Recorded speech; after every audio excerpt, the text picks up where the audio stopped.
आज chapter number 4 और थोड़ा ध्यान लगा कर समझना, देख लो, पूरा फोकस लगा कर रखना। देखो चैप्टर का नाम है रासायनिक बलगतिकी, केमिकल काइनेमेटिक्स।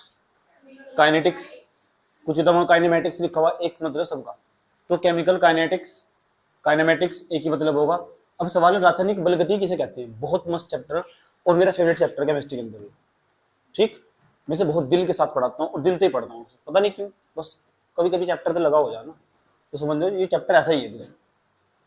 हेलो मैडम, बाद में लिख लेना था, कहीं जाने वाला ये लिखना ही नहीं जो आप लिख रहे, वो चैप्टर का नाम लिखना था। और इस चैप्टर में कोई बात नहीं, बेवकूफ कमी को थोड़ा ही भारत में हमें क्या होगा, 8 मार्क का पेपर आगा इसमें। ठीक, हाँ, और वैसे भी इसका बहुत इंपॉर्टेंस है। पेपर में पास होने के लिए आपको चाहिए 23 नंबर। हाँ, कितने? 23 नंबर। 70 में से अगर आपके यहाँ 30 का नंबर का प्रैक्टिकल तो 23 नंबर चाहिए। तो 23 नंबर जैसे चाहिए, 8 नंबर तो इससे मिल गए, और 10 नंबर के 1 नंबर वाले क्वेश्चन। 8 और 10 कितने होंगे? 18। 10 नंबर के तो कोई बता दे कितने नंबर के? 18। बचे कितने? 5। बोर्ड में पास होने का 5 नंबर चाहिए कुल। अगर ये चैप्टर पढ़ लो तो जब भी पास हो जाओगे, और तो 3 घंटे में बैठ के कुछ करोगे तो 5 नंबर का तो वैसे भी नकल मारना, ऐसे समझो। ठीक, तो ऐसे पास हो जाओ, लेकिन नकल मारनी नहीं चाहिए। ठीक, ऐसा मैं नहीं कह रहा, ऐसा सर्वे कह रहा है। कौन कह रहा? सर्वे। मैं तो बताऊं कुछ? अच्छा, मैं तो मेरे घर बैठो, आप शांति से।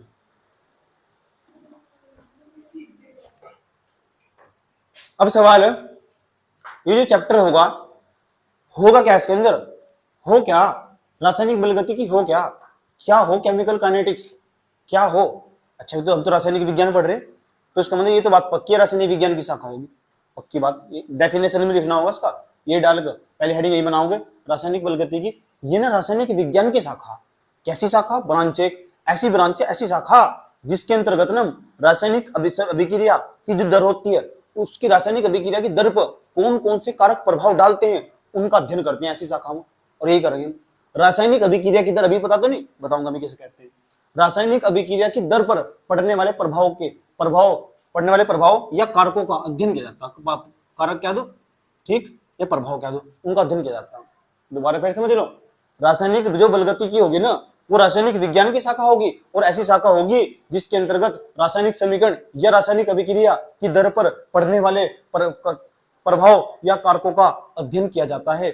ऐसी रासायनिक विज्ञान की शाखा रासायनिक बलगतिकी कहलाती है। लिख ले जाओगे? लिख लो, हेडिंग बना के लिख लो, लिख लो, लिख लो। हाँ हाँ लिखो।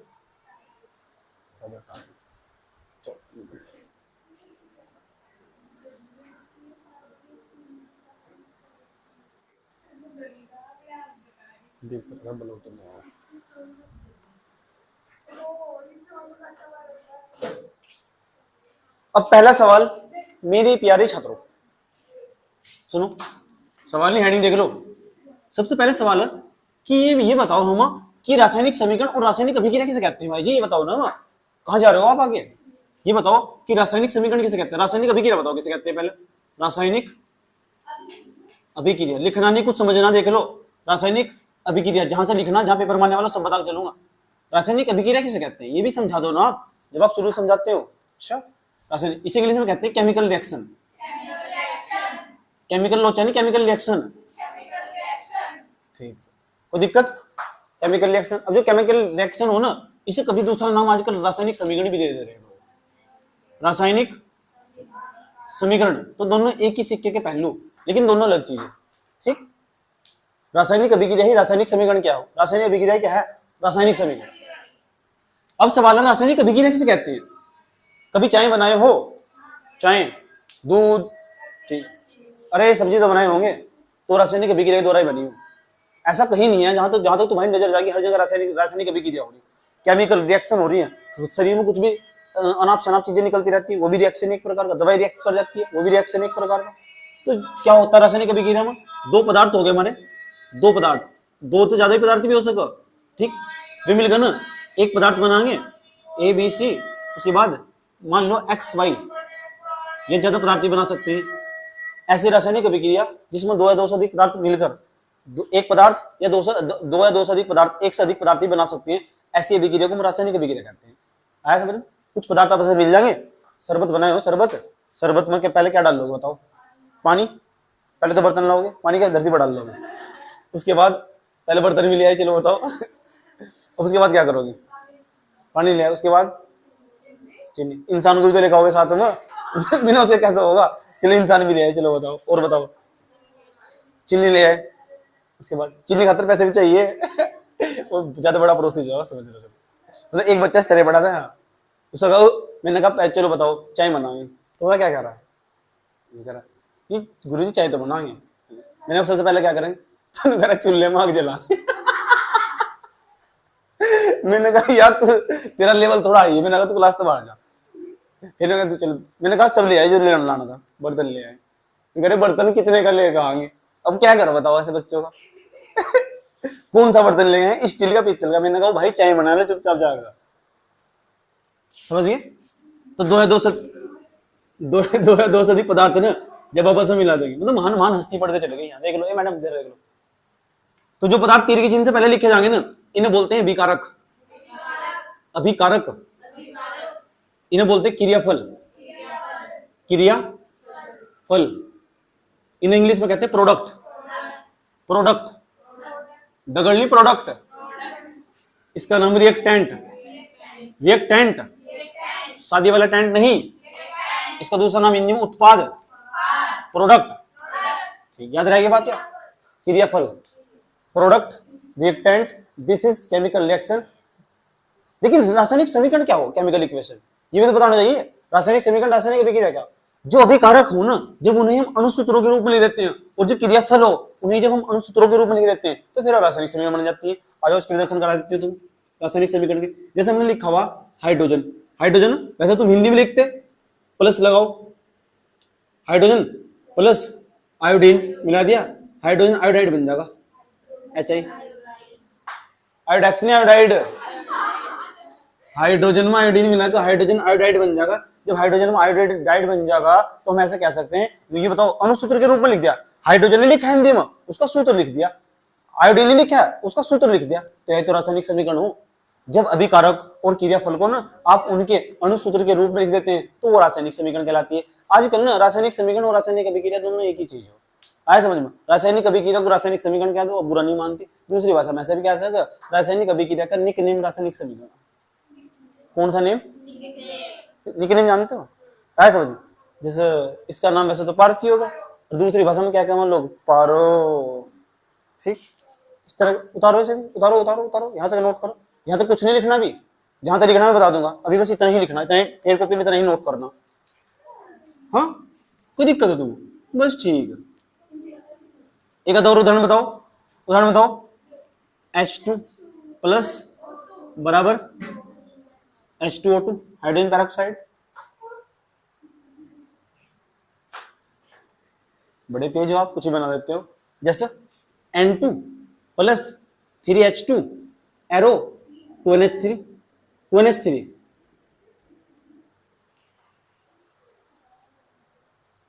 नोट कर दो। ये रासायनिक समीकरण ही सारी। इधर वाले अभिकारक होंगे, इधर वाले क्रियाफल होंगे। इन्हें अभिकारक कहते हैं, इन्हें क्रियाफल या उत्पाद कहते हैं। ये सब पता होना चाहिए। तो जल्दी नोट करो।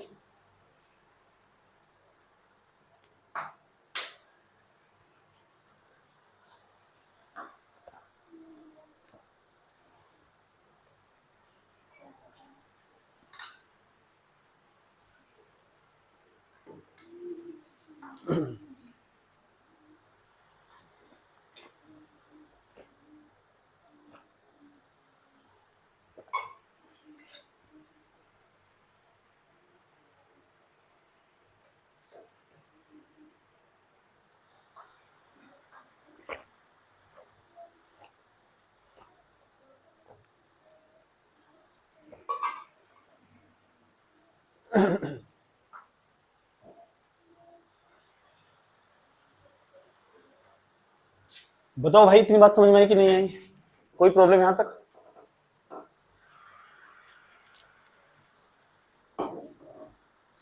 अभिकारक और क्रियाफल समझ में आए हो? अभिकारक क्रियाफल, रासायनिक अभिक्रिया और रासायनिक समीकरण में अंतर समझ में आया?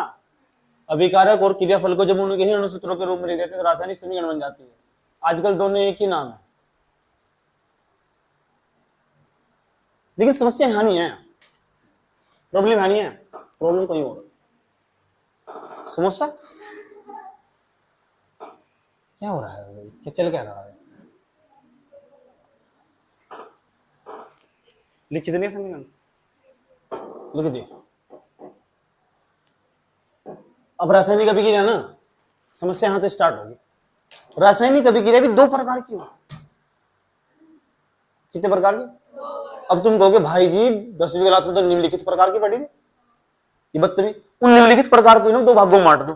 कुछ ऐसी होगी बहुत तेज तेज से होगी, कुछ ऐसी होगी जो बहुत होले होले होगी। जो बहुत तेज तेज होगी उन्हें कहते हैं तीव्र अभिक्रिया, और जो बहुत होले होले होगी उन्हें बोलते हैं मंद अभिक्रिया। तो किसी भी दुनिया में ना जितनी भी अभिक्रियाएं हो दो प्रकार की हो, एक तो होगी होले होले और एक क्या होगा तेज तेज। जो तेज तेज होगी उसे बोलेंगे तीव्र अभिक्रिया, और तीव्र अभिक्रिया का दूसरा नाम है आयनिक अभिक्रिया। आयनिक, ऐनक नहीं आयनिक। और दूसरे नंबर पर मंद अभिक्रिया। जैसे मेरी दादी बहुत अच्छा अचार बनाया करती थी, लोग यूपी से खरीदने आया करते थे। कहां से? और जब यूपी से खरीदने आया करते थे ना तो अचार वो पूरी दुनिया में फेमस था।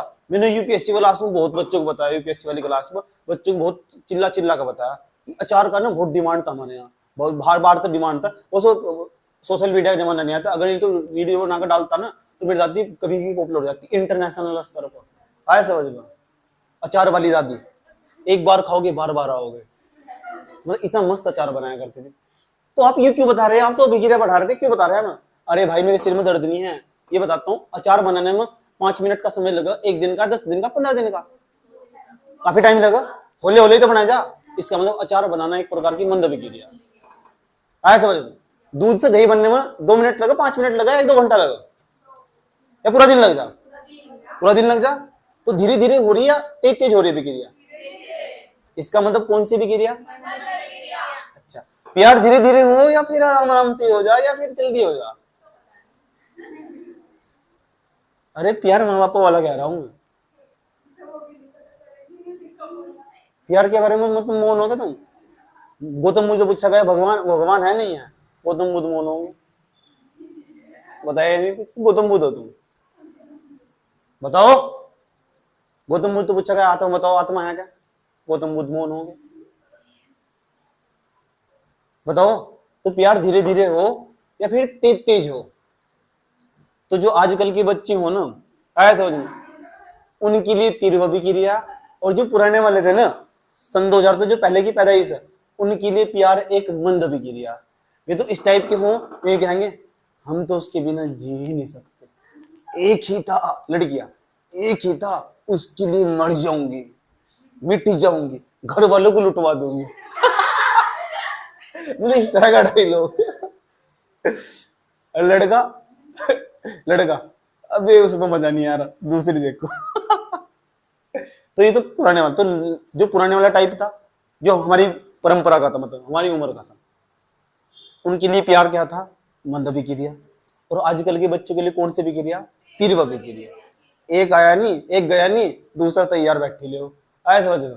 तो आजकल की लड़कियों का हाल, उनके लिए प्यार एक प्रकार की तीव्र अभिक्रिया बन चुका है। समझ में आया बात? ठीक। इन्होंने तो परिभाषा ही बदल दी। क्या बदल दी? परिभाषा। जब भी तो मेरे फ्रेंड थे बिलासा, आया समझ? परेशान हो गया तो मेरे फ्रेंड था। तो जो अभिक्रिया हो ना, अब क्या करूं बताओ? 2 और बना लो, पागल होगी क्या? पहले नंबर पर देख लो, पहले नंबर पर। तो दुनिया में अभिक्रिया 2 प्रकार की, एक तो मंद अभिक्रिया,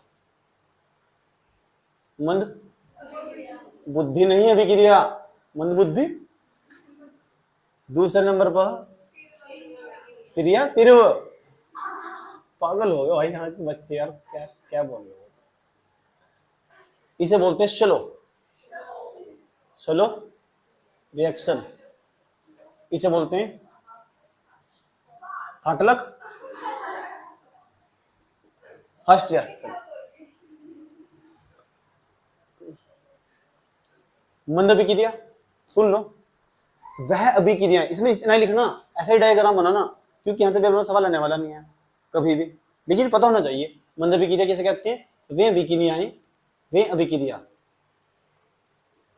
कौन सी अभिक्रिया, वे कौन सी अभिक्रिया, वे आज तुमने पता वे कौन सी, वे अभिक्रिया जो बहुत धीमी गति से होती है, जो बहुत धीमी गति से, धीमी धीमी गति को दूसरी भाषा में कह सको होले होले होती है। बताओ कोई दिक्कत है क्या यहां तक? ठीक, कभी सोचा है आराम आराम से क्यों हो, तेज क्यों नहीं होती? दूध से जब दही बनाते हैं तो जल्दी क्यों नहीं बनती, देर में क्यों बना? यही तो केमिस्ट्री, यही तो ओरिजिनल केमिस्ट्री, इसे बोलते हैं केमिस्ट्री। इसके पीछे का रासायनिक विज्ञान है क्या, ऐसा क्यों हो रहा? जैसे तुम दूध में पानी मिलाओगे तुरंत मिल जाएगा नहीं, तो कौन सी अभिक्रिया, तीव्र अभिक्रिया। एकदम क्यों मिल रहा है, एक दिन क्यों नहीं लगाता मिलने में? सोचना चाहिए इसका जवाब यहां। वे अभिक्रिया, वे अभिक्रिया जो बहुत तीव्र गति से होती है,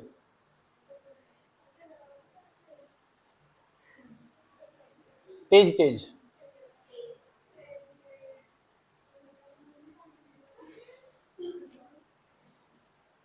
एक लड़की इस तरह से थी यहां होती है। इनका दूसरा नाम है ना, इनका आणविक अभिक्रिया,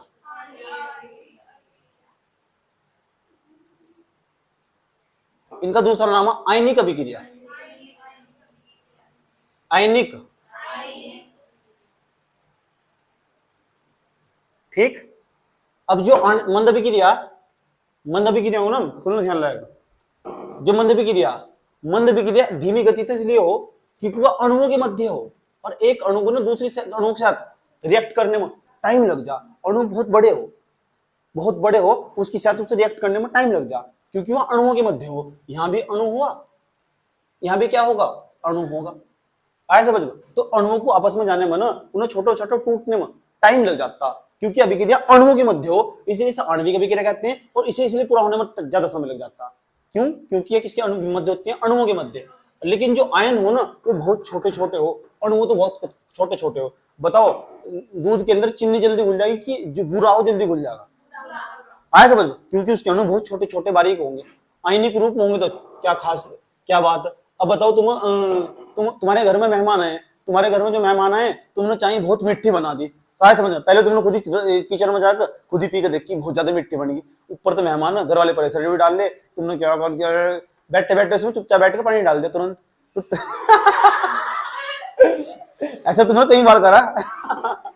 डाल दिया पानी, फटाफट तेज स्पीड से, बस अभी ला रही हूँ मम्मी, मम्मी रुक जाओ, बस अभी ला रही हूँ खाना दाना, होते नहीं सर। इसका मतलब तुमने तीव्र अभिक्रिया कर दी, जो वो होना ना आयनों के मध्य हो रहा है, वह तभी तो होगा। आया समझ में? नहीं तो अगर आणविक अभिक्रिया होती ना, मंद अभिक्रिया होती तो मेहमान उठ के कभी के चले जाते। आया समझ में? कभी के उठ के मेहमान चले जाते।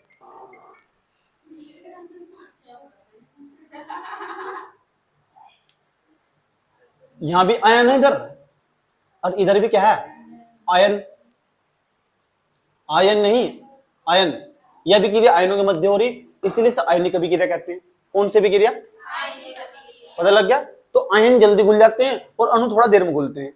क्या समझ, दो देर में रिएक्ट करते हैं, इसलिए इसे आणविक अभिक्रिया, इस आयनिक अभिक्रिया कहते हैं। दुनिया में जितनी भी अभिक्रियाएं हो रही है ना, कोई से भी अभिक्रिया हो रही, तुम कोई से भी अभिक्रिया उठा लो, कोई भी अभिक्रिया तुम्हें लग रहा है ना, तो वह दो ही प्रकार की होगी। क्या तो वो तेज हो रही होगी, क्या वो तेज हो रही होगी वह, या फिर धीरे धीरे हो रही होगी। अगर धीरे धीरे होगी तो मंद अभिक्रिया, अगर तेज होगी तो तीव्र अभिक्रिया। तीव्र का दूसरा नाम क्या है? आयनिक अभिक्रिया। जो मंद अभिक्रिया उसे आणविक अभिक्रिया कहते हैं। अब जरा एक बात बताओ करे, यूपीएससी का एग्जाम क्लियर होना तीव्र अभिक्रिया की मंद अभिक्रिया? 4-4 साल लग जा बच्चों को तैयारी करने में, 5-5 साल लग जा। 12वीं का एग्जाम पास होना तीव्र अभिक्रिया की मंद अभिक्रिया? 5 दिनों थोड़े पास कर लोगे, 4 दिनों में पूरा 1 साल 2 साल खपाओगे कम से कम। तो कौन सी अभिक्रिया? मंद अभिक्रिया।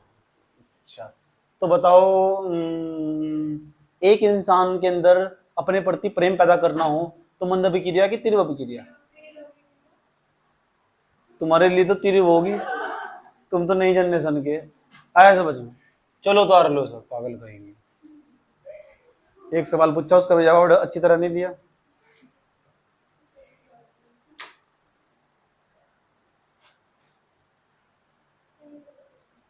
आज पुरानी राहों से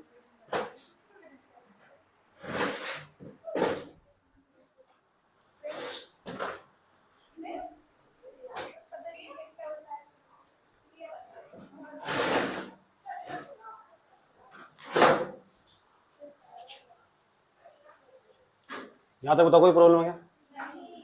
नहीं।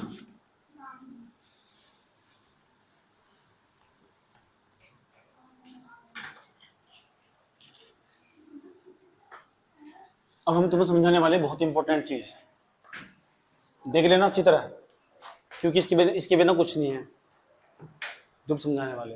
अब समझाने वाले हैं कि जो रासायनिक अभिक्रिया हो, रासायनिक अभिक्रिया की दर क्या हो, दर।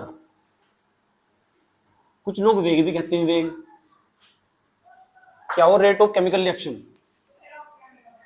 रेट ऑफ केमिकल रिएक्शन, ठीक। रासायनिक अभिक्रिया की दर कैसे कहते हैं? जरा एक बात बताओ, ए इधर भी मान लो this is a chemical reaction, एक केमिकल रिएक्शन, केमिकल रिएक्शन मतलब रासायनिक अभिक्रिया। ये हमारा अभिकारक होगा, कौन सा कारक?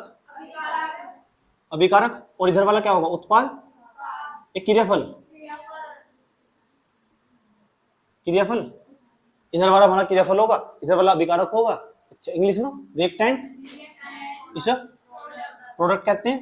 जरा एक बात बताओ मुझे, रासायनिक अभिक्रिया की दर, तो दर का खाली दर का मतलब ही क्या है? कितने की दर से चल रहा था, कितने की दर से काम कर रहा था, कितने की स्पीड से दौड़ रहा था? हमने कहा 80 स्पीड से दौड़ रहा था, इसका मतलब 80 किलोमीटर प्रति घंटा। इसका ये तो मतलब हो 80 किलोमीटर पर आवर, ये इसकी स्पीड थी, चाल थी उसकी। एक घंटे के अंदर ना 80 किलोमीटर चला जा रहा था, एक घंटे के अंदर वो 80 किलोमीटर चला जा रहा था। इसे हम बोलते हैं रेट। क्या बोलते हैं? रेट। कितने समय में कितनी दूरी तय कर रहा था, कितने समय में कितनी दूरी तय कर रहा था, ये तो हम चाल कहते हैं। और चाल ही एक प्रकार की दर हो, आया समझ? दर का मतलब बटे में कुछ ना कुछ पक्का होगा 100%। अब सुनो ध्यान लगा, अभिकारक था, उसका क्या बन गया? बनने में समय लगा हो, ठीक। अभिकारक की जो कुछ मात्रा होगी, अभिकारक की जो मात्रा होगी ना, ध्यान से सुनना, अभिकारक की मात्रा उसे हमने डिनोट कर दिया डेल्टा एक्स तक। किस तक? किसकी मात्रा? अभिकारक की, ठीक। और जो अभिकारक की मात्रा जब वह उत्पाद में परिवर्तित हुई, क्रियाफल में बदल चुकी, तो उसे बदलने में कुछ समय लगा होगा। नहीं, क्या लगा होगा? समय। मान लो जो भी समय लगा उसे हमने डिनोट कर दिया डेल्टा टी तक। किस तक? Delta T. डेल्टा टी पता क्या है? अभिकारक को क्रियाफल में परिवर्तित करने में लगा समय, अभिकारक को क्रियाफल को परिवर्तित करने में लगा समय। अभिकारक का क्रियाफल बना होगा तो क्या लगा होगा? समय। तो जितना भी टाइम टेकन होगा, जितना भी समय लिया गया होगा, वही हमारा डेल्टा टी होगा। तो रासायनिक अभिक्रिया की जो अभिकारक होगा उसकी जो मात्रा, वही तो उत्पाद में परिवर्तित हुई, वही तो क्रियाफल में परिवर्तित हुई, उसका ही तो प्रोडक्ट बना। तो जितनी मात्रा का बना वो डेल्टा एक्स, और जितने समय में बना ना, जितने समय बना वो डेल्टा टी है। डेल्टा एक्स का मतलब पता लगे क्या? डेल्टा एक्स का मतलब अभिकारक की मात्रा, कितना समय लिया? Delta T. इसे तो बोलते हैं रासायनिक अभिक्रिया की दर, रासायनिक अभिक्रिया की दर, इसे डिनोट करते हैं आर से। और आर का मतलब हो रेट, आर का मतलब रेट हो, रेट का मतलब दर हो। तो आर बराबर फॉर्मूला आया delta x upon delta T. आया समझ? एकांक अगर परिभाषा बनानी हो तो ऐसे बनाएंगे, एकांक समय में अभिकार, इतनी चीज को हम एक कर देंगे, डेल्टा टी का मान कर देंगे एक, डेल्टा टी का मान कितना कर देंगे? एक। तो ऐसे लिखेंगे आर बराबर हमारा आ जाएगा डेल्टा एक्स, बटे में लिखो ना लिखो। इसका मतलब कैसे कहेंगे? ऐसे कहेंगे कि एकांक समय में अभिकारक की जो भी मात्रा, एकांक समय में अभिकारक की जो भी मात्रा, अभिकारक की जो भी मात्रा क्रियाफल में बदलती है, क्रियाफल में बदलती है, उसे ही रासायनिक अभिक्रिया की दर या वेग कहते हैं। कोई दिक्कत यहां तक? लास्ट बार बता रहा हूं, एकांक समय में अभिकारक की जो भी मात्रा क्रियाफल में बदलती है उसे ही रासायनिक अभिक्रिया की दर या रासायनिक अभिक्रिया का वेग कहते हैं। रासायनिक अभिक्रिया की दर हो, रासायनिक अभिक्रिया का वेग हो, लिख लो। हेडिंग बनाओ रासायनिक अभिक्रिया की दर, हेडिंग बनाओ रासायनिक अभिक्रिया की दर।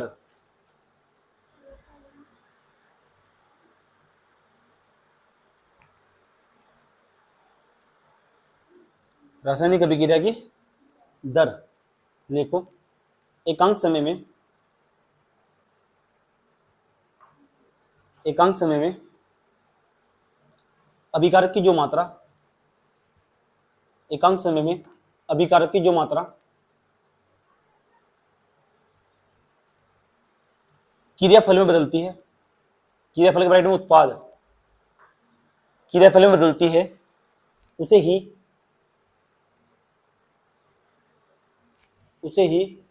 रासायनिक अभिक्रिया की दर या वेग कहते हैं।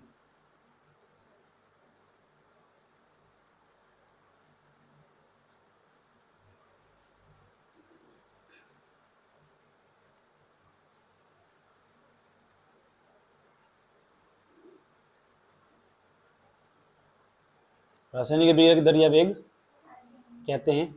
इसे आर से प्रदर्शित करते हैं। हाँ, और के बड़े वाला और लिखा है। इसे आर से प्रदर्शित करते हैं। आर बराबर फॉर्मूला लिखो, आर बराबर delta x upon delta T. और मेरे हिसाब से ना ये सारा उतार दो, यहां तक ये सारा उतार दो, कोई दिक्कत नहीं, सब कुछ उतारो।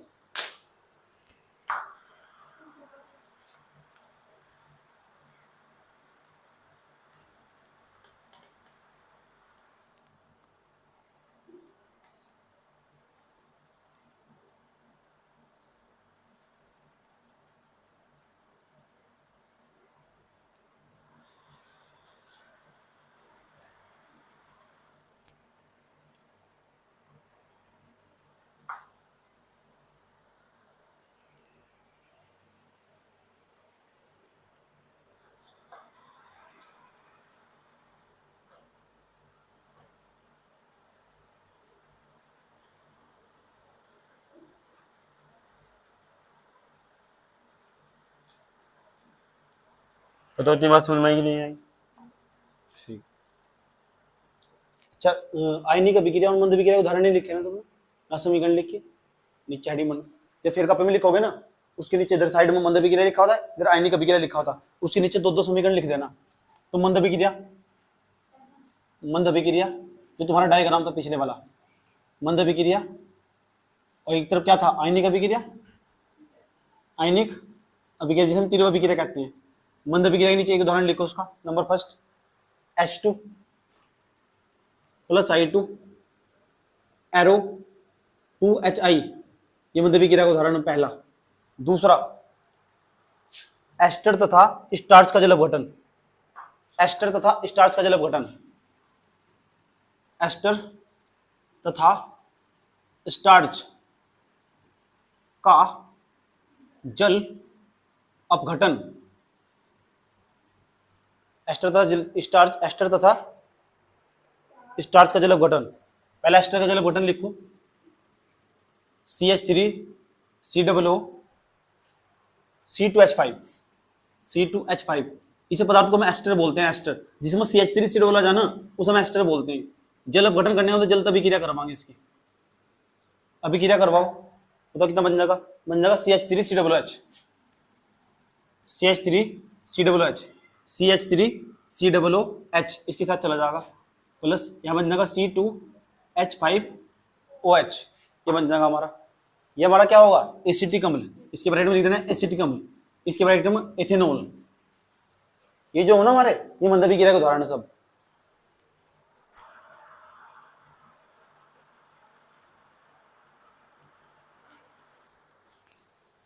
दूसरा, ये तो एस्टर का अपघटन था, और दूसरा हमारा भाई स्टार्च C6H10O5, C6H10O5, इसकी घात n लिख दो यहां तक, whole n plus NH2O arrow पूरा लिखो, NC6H12O6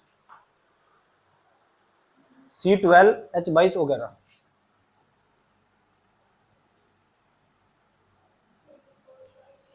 यहां तक लिख दो।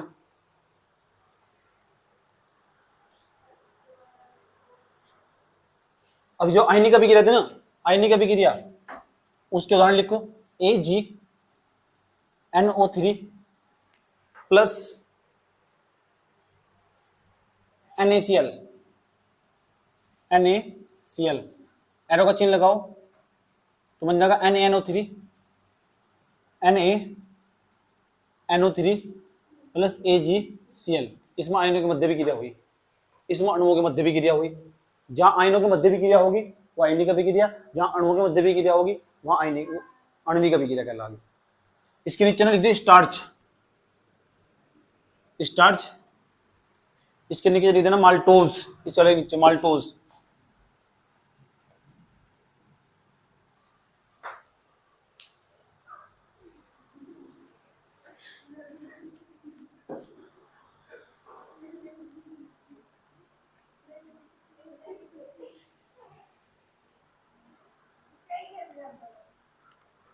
एक ही एग्जांपल बहुत है उसका।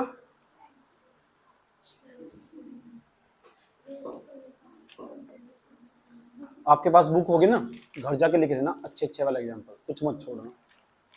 जितना पढ़ाया जाए ना साथ साथ पढ़ के चलना, कभी प्रॉब्लम नहीं होगी।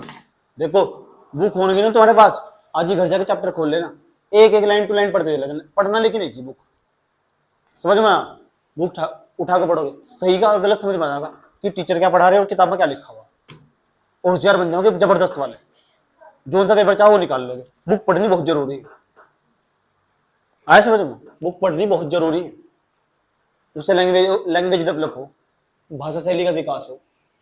आज हम यही रख रहे हैं, कल हम इस तक अपनी कहानी बढ़ाने वाले। रासायनिक अभिक्रिया की दर हो क्या वास्तव में समझने वाले। आज तो हमने इसका फॉर्मूला देख लिया, लेकिन वास्तव में रासायनिक अभिक्रिया की दर यानी होती कुछ और हो, मतलब समझेंगे इसका हो क्या मतलब, समझ में आया मतलब? ठीक, आज के लिए इतने रखते हैं। केमिस्ट्री।